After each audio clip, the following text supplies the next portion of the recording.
ఎలాంటి గడ్డ అనేది మనకి కొంతవరకు ఐడియా వస్తుంది. దాని తర్వాత నెక్స్ట్ చిన్న టెస్ట్ అండి, చిన్న సూది పరీక్ష, FNAC అంటారు, ఫైన్ నీడిల్ ఆస్పిరేషన్ టెస్ట్ అంటారు. ఆ టెస్ట్తో మనకి అది దాంట్లో క్యాన్సర్ కణాలు ఉన్నాయా వేరే ఉన్నాయా అనేది మనకి తెలుస్తుంది. మనం క్యాన్సర్ కణాలు ఉన్నాయి అని ఏమన్నా అనుమానంగా ఉంటే అప్పుడు మనం మిగిలిన టెస్ట్లన్నీ చేసుకుంటాం. ఫర్దర్గా చేసుకొని ఏ స్టేజ్ తర్వాత ఏంటి, ఏం ట్రీట్మెంట్ ఇవ్వాలా, సర్జరీకి వెళ్ళాలా, కీమోథెరపీ తీసుకోవాలా అనేది అప్పుడు డిసైడ్ చేస్తాం. మేడం, ఇప్పుడు ఉన్న సిచ్యువేషన్లో ముఖ్యంగా ఇంటర్ కోర్స్ మీరు ఇందాక చెప్పారు, మనకు ఏదైనా ఈ స్పెగ్మా అనేది ఎంత కీ రోల్ పోషించే అవకాశం ఉంటుంది? దీనికి మగవాళ్ళు కానీ లేడీస్ కానీ ఏం చేయాలి? ఇది వచ్చేసి ఈ పర్సనల్ హైజీన్ కిందకి వస్తుందండి.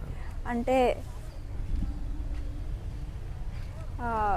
పర్సనల్ హైజీన్ మనము అంటే భార్యాభర్త కలిసిన తర్వాత కూడా మేము హైజీన్ చెప్తామన్నమాట.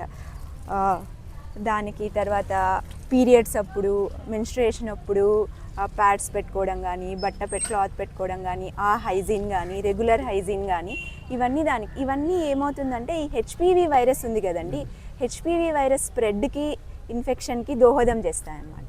దానికోసం పర్సనల్ హైజీన్ మెయింటైన్ చేయడం అనేది బోత్ సైడ్స్, ఎందుకంటే ఇది సెక్షువల్లీ ట్రాన్స్మిటెడ్ వైరస్ కదండి.